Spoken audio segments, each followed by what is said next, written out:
Welcome to Strip Cover Lit, where we squeeze the bigger picture out of literature. I'm Adrian Fort. And I'm Dalton Gentry. And we are here to convict J.K. Rowling of hypocrisy. Conviction, huh? Oh, God. Okay.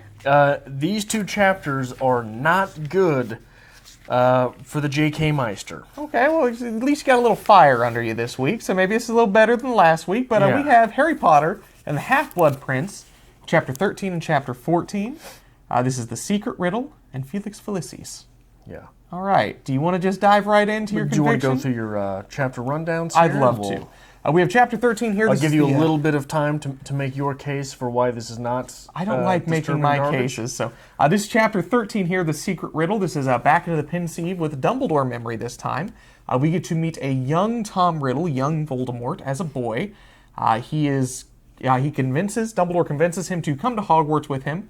And we get just a budding psychopath, really. Torturing animals, all the good things here. Well, and there's something there's something there as well. Okay. And we also have Chapter 14, Felix Felicis. Ron is jealous of never getting invited to the Slug Club. We get some lovely, angsty teenage romance, just left and right. Very just out of place, it almost feels, with that there. And Harry pretends to drug Ron. And we find out that he just has a confidence issue. Ron had it in him all along. Yeah. Which we've been building up to that. We have. Anyway, where do you want to start with this? I'd like to start on page 262. 262. This is Dumbledore speaking on Merope. Merope? Merope, however you want to say it. Miriam.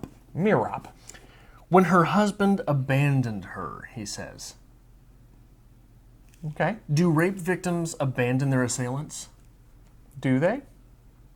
No, rape victims do not abandon their assailants. Okay, they're okay. He goes on to say, Merope stopped using magic. I don't think she wanted to be a witch anymore.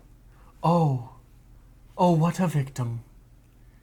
This woman raped a man, basically through the power of alcohol, right? Okay. The love potion. We talked about that a little bit last week, was it? 2 weeks ago? It doesn't matter. Okay. It's magic. All right. That was not his free will. Okay. That was rape. Fair. Is it not? I would be inclined to agree with you. Make a case. I would be inclined to agree with you. When you say it that way, absolutely. We go on to have old Diddly-Door. Do you feel sorry for Voldemort? And there's this big of course not moment. How is Voldemort any less sympathetic a character than was Merope pre-rape? Okay. I don't know. You're kind of looking through... J.K. Rowling is making the case that for nature over nurture here. Okay. Right? She's also making the case that nurture had a lot to do with it. Okay. So Merope has it... Tom Riddle has it just as bad as did Merope. Okay. But we're not to feel sorry I think Merope. that's more so just looking through historical eyes, why they don't feel sorry for Voldemort, because they don't feel sorry for him because he's the bad guy. But we're supposed to feel sorry for Merope. If you look at, and not saying, her actions were justified by any means. So all you're doing is scale. But if you're looking at it on a scale, exactly. So that's what we're going at here. The greatest number of bad for the greatest number of people. The greatest amount of bad for the greatest number of people. My assumption would be that is how he is justifying this is argument. a utilitarian argument that is disgusting. Okay. So I'm supposed to hate Hitler, Moldy Voldy. Moldy Voldy is Hitler, correct? I am supposed to have sympathy for the rapist down the street. I'm not saying that, but I'm saying that would be the logic that is being used here. That's absolutely the logic being deployed here. Okay. But I have a feeling that it is because Merope is a woman. Okay. That she is allowed by the author to get away with this. Argue all you want. It's the circumstances in the text, the surrounding arguments are again in the text, and then we have, so in this very chapter we'll have multiple things that come back around to this argument. Okay. And then Voldemort goes on, not Voldemort, Diddly-Door goes on to say not to judge her too harshly. Don't judge her too harshly. She's just a rapist and a shit mother who abandoned you and put you in an orphanage. Okay. That's all. That's all. I mean, Not that big a not deal. you. That's a tit. We're talking to Harry, I guess, not Tom Yes. Riddle. But here's the golden lining for these chapters for diversity. Okay. Young Diddley-Door is a ginger. Okay. That's all of the added diversity you need for this book. Oh, good for the ginger. In fact, if we go forward in the text to the very end of that next chapter, we get the quote about Lavender Brown, who I had said I read that as a black character. Okay. I believe even in the film version she's portrayed as a black character. And when I was on my own doing this, I had people say, yeah, I think Lavender's written as a black character. Okay. We get the quote about Lavender making out with Ron. Hard to tell whose hands were who. Okay. Doesn't sound like a black character when you're talking about making out with a character that has red hair. Yes. It's hard to Freckles, tell. pale. Yeah, Okay. hard to tell their hands from one another. Okay. Now, people are going to make the argument, and I guarantee you, people are going to make the argument. Oh, it's hard to tell their hands from one another because they're entangled, that's all. That is a black character and a white character, but it's not the color she's talking about. It is the fact that you can't trace one arm back to its owner. Okay, so do we justify that as poor writing? It's no. Okay. It's the fact that Lavender's not a black character. Okay. And J.K. Rowling, to this point, 6 books in, is still utterly clueless to the fact that she has no diversity in this entire series. And she's going to go on to harp other writers. And she's going to go on to be super J.K. Rowling on Twitter. Okay. That's what that is. How did you feel about, we get the introduction of, we've been talking about Merope, whatever you want to call her, basically drugging with what would be implied as alcohol, the love potion. How did you get the inclusion of actual alcohol in this? Have a little bit of gin, loosen things up? It seems, I don't know if I'm completely against it. It is a trope that comes from the real world. Okay. So I not to go too much into things, but I think I grew up a little bit with an alternative view on alcohol as a kid because there was alcoholism in the family. Okay. So it was sort of demonized from my point of view, but it's not stigmatized in a lot of society. Okay. And especially in England, what is the drinking age? Is it 18? I think it's 18, and this would have been also very early English history because we're Right. looking into a memory here. Right. So, okay. So it's really not... Well, I just want to see how you felt about that, see if that tweaked some nerves a little bit. It's weird. I'm not sure she's actually drunk. Okay. Because was it a real manifestation of gin? I believe so. So magicians can just manifest actual gin. That would Not- be my, yes. Okay. Yes, Not you want some magic gin? Gin. It's Oh, a skill okay. I'd love to have. I did not know that was the case. Okay. So what it does is it forces into question another time Diddley-Door's judgment. Because this is a woman who... What is this building they're in? Is it... I assume like an orphanage of... Is it just an orphanage? pretty much. Because they were... Okay. Because Voldemort, Tom Riddle at the time, actually makes the case that he doesn't want to go because he believes that Dumbledore's going to take him to like an asylum. Right. But at the beginning of this chapter, they step into the place and there's a medical ward to this? Yeah. Okay. That'd be normal. Okay. So it calls into question Diddley-Door's judgment because he's getting one of... Was she a nurse? What was Miss she? Cole? Yeah. I if not a nurse, like the caretaker of the orphanage. He's getting one of the caretakers dead drunk on the clock. Yeah. So she's got to go back to work and take care of children. And that's real gin, not magic gin that's going to just dissipate the minute she walks out of that room and she doesn't remember anything. Then, what is the trick that Diddley-Door shows to young Moldy to get him convinced to come to magic school? Oh, you got that off the top of your He head? sets something on fire. Okay.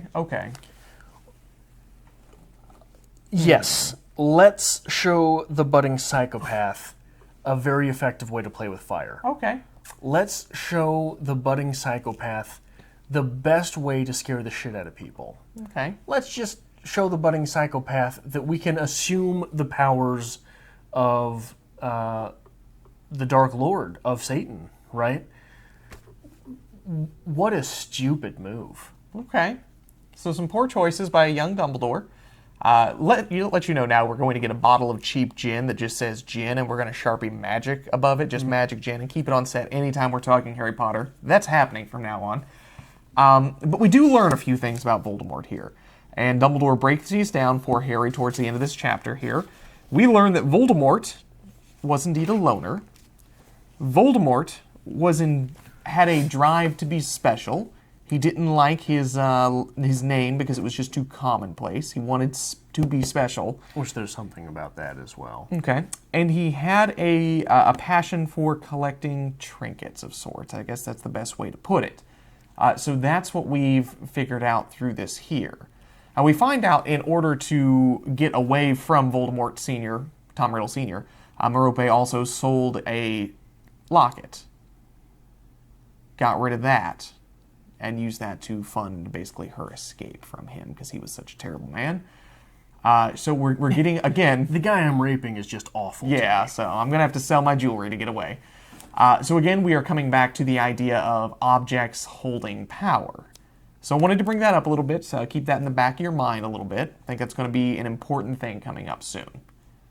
I don't care. Okay. What I do care about is on page 276, we get this little quote. This is from Diddledore. I returned to Hogwarts intending to keep an eye upon him, something I should have done in any case, given that he was alone and friendless, but which already I felt I ought to do for others' sake as much as his.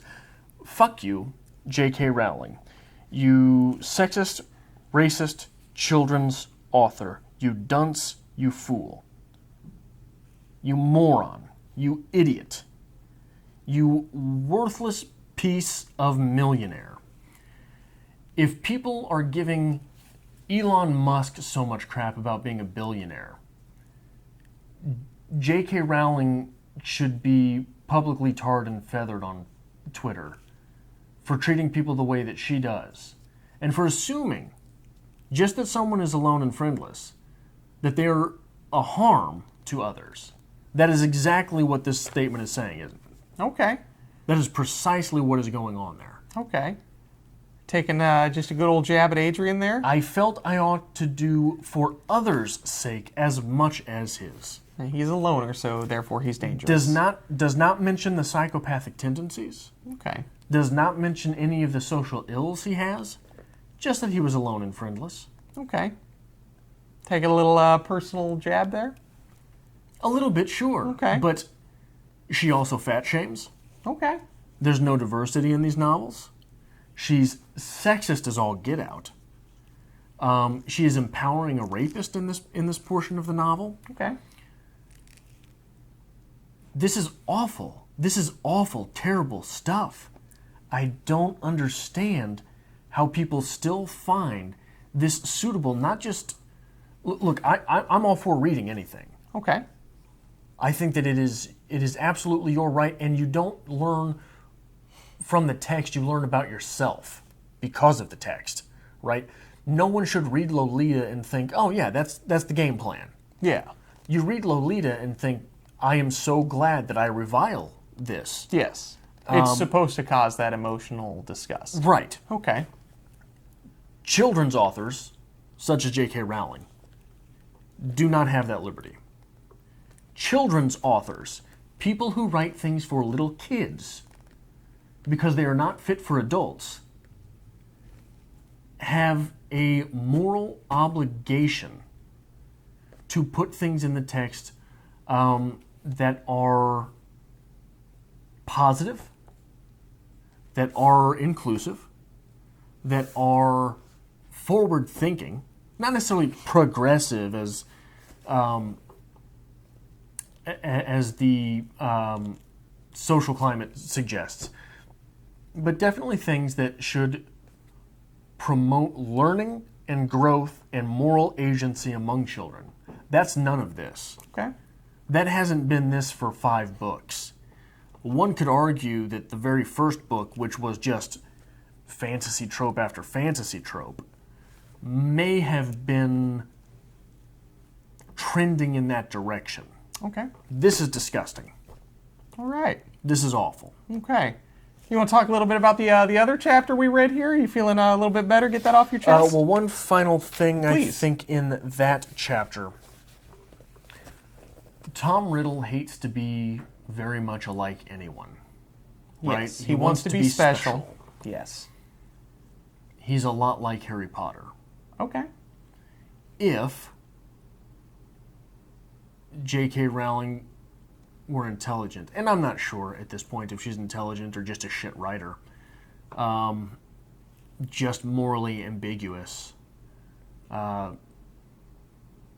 she would use that as one of the major tools that gets Harry Potter over on Moldavort. Okay. So you're saying is like one of the major tools should be their similarities and the parallels between them. Right, and Harry Potter would bring these up and it would enrage Moldavort. Okay. And Okay. I don't know. We'll see where it goes from here. We still got plenty more to read. Let's talk a little bit about Felix Felicis here, because we talked about that a few weeks previous. This is the thing that I jumped the gun on here. It's the idea of using this luck potion, this luck serum, to gain a competitive edge in Quidditch. It is a steroid use, basically. And it is even pointed out, I believe, by Hermione that this is an illegal action in the world of competitive sports. But Harry goes forward anyway, and we are led to believe that he drugs Ron without his knowing to give him an edge. Which would be terrible, wouldn't it? It would be just terrible if he had actually drugged Ron without his knowing. Well, it would be awful to drug someone without their knowing, wouldn't it? It would make you morally reprehensible, wouldn't it? It would, wouldn't it? Especially if under the effects of these drugs, one were to rape you. Fair, fair. So, getting a little bit of back and forth here. Two different types of potions, two different reactions, how it should go with JK? Getting a little bit of I don't think she knew what she was doing, Okay. or that she would ever be called out for it. Okay. Not that I'm anyone calling her out, but... Okay. Well, it is interesting here, and this is, of course, a trope of children's literature here is you had it in you all along. You just had to believe in yourself and you could conquer the world. I'm willing to bet that Hermione had reported this anyway. Okay. And this report is going to come into question, and they're going to have to play Slytherin again. Okay. And Slytherin will have Drago back. Okay. And as it should be, as soon as Ron is enveloped in these magic powers where he is the star athlete, he immediately begins to flaunt that. He immediately begins to boast that. He's found with his hands all over another woman immediately after the game in celebration. So, again... And Hermione, who owns him, is furious. Yes, Hermione is upset about this, and we see her towards the end with a halo of birds circling around here. To physically attack Ron, right? Yes. Because that's warranted. Okay. Because I was jealous of you. Well, so I'm I get jealous to of do your anything I actions. want. Okay. I get to do anything I want. It's okay because I was jealous. Okay. I get to inflict you with physical pain because I was jealous. Didn't get my way. Yeah. Didn't get what I wanted. Yeah. Okay. On 283 and 284, we get this quote. Harry supposed he would just have to wait and see what happened under the influence of butterbeer in Slughorn's dimly lit room on the night of the party. In the meantime, however, he had more pressing worries. Oh, I'm just going to have to get Jenny drunk. Yeah. They're 14 and 15, right? At this point, 15, 16. So. Oh, that's so much better. Yeah, 15, 16. Hey, not saying this should be included in children's literature. Maybe that's not the best thing you go around teaching your kids, but indicative of 15, 16 years old. That's when you start to experiment with alcohol if you have the opportunity to do so. But they've been doing this since year one, haven't they? Butterbeer? Yeah. I didn't know this whole time that it was actually... so they get the effects of it making them warm. Yeah. And they get... They get the effects of it making them happy. Okay.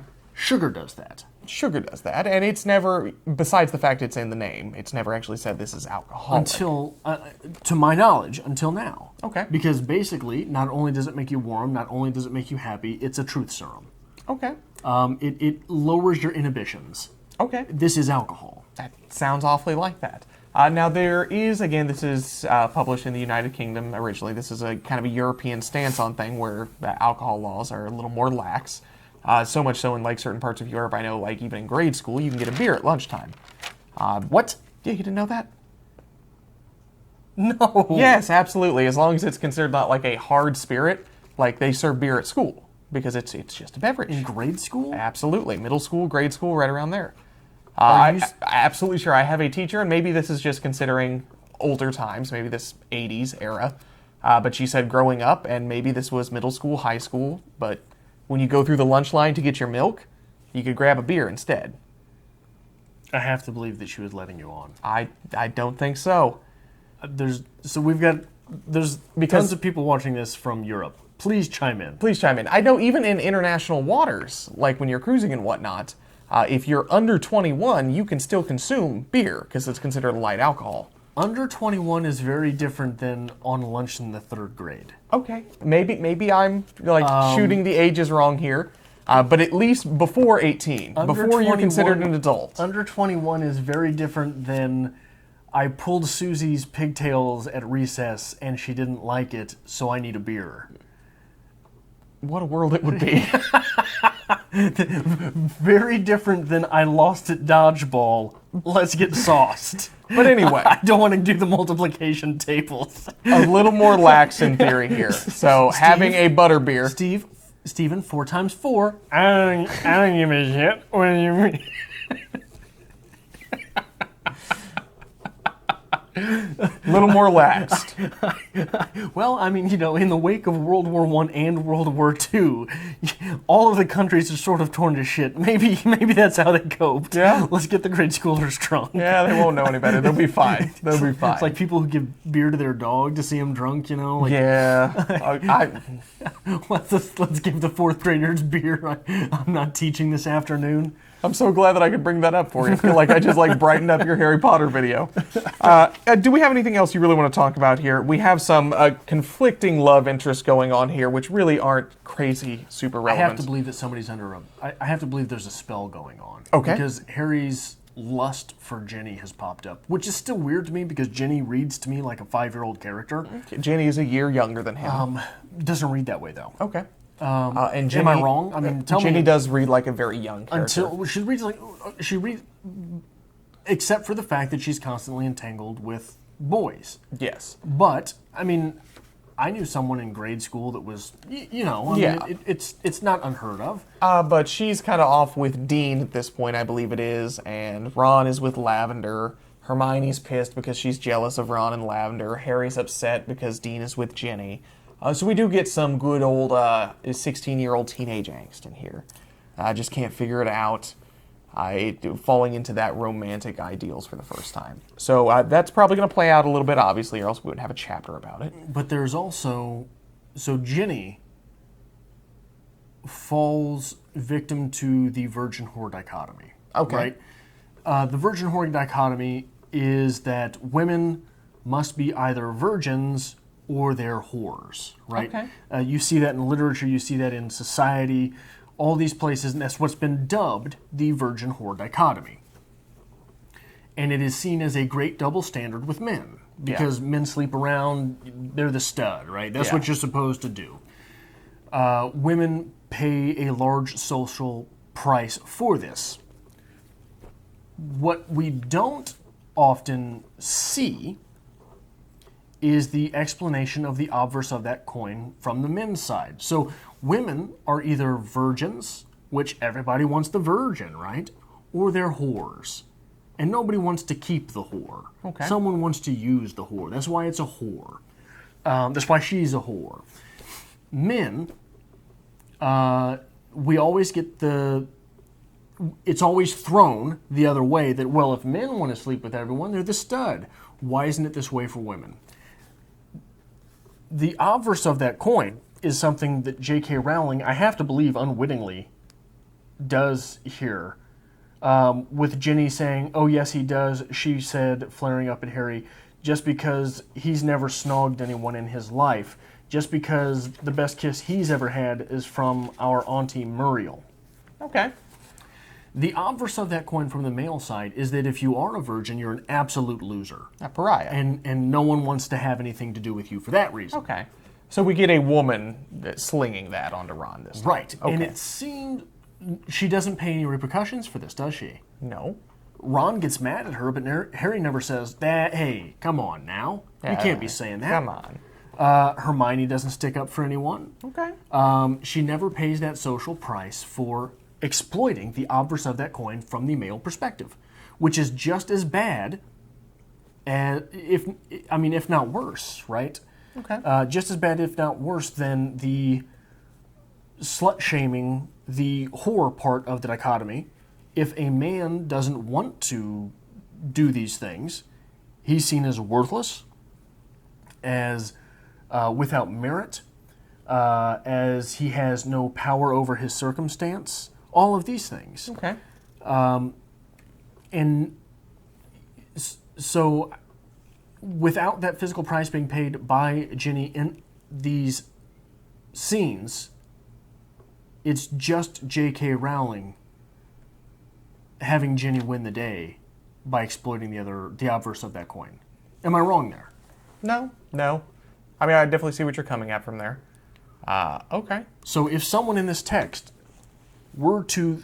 so anytime anybody even says anything about, well, Ginny's always around boys, Yeah. they pay an immediate social price, don't Okay.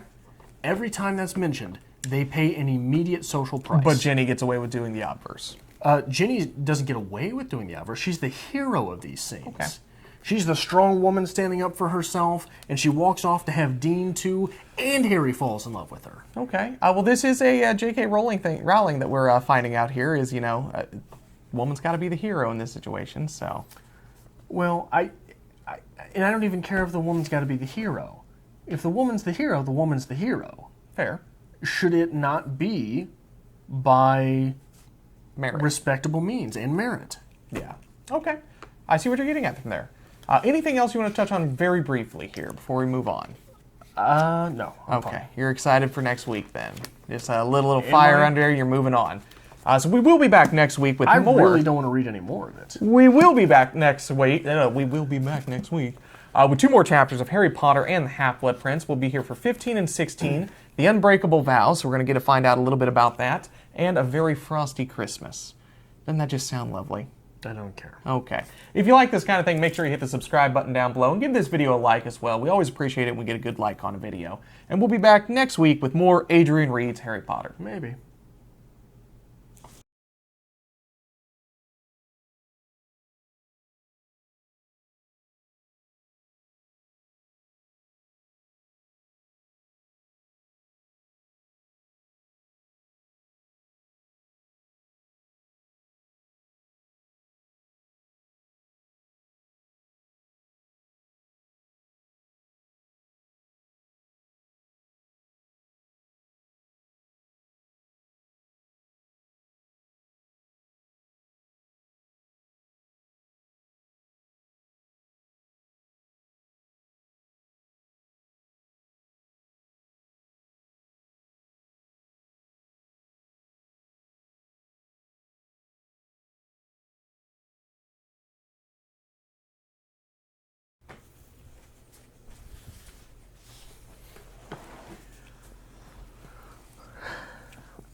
I can't see that fucking timer.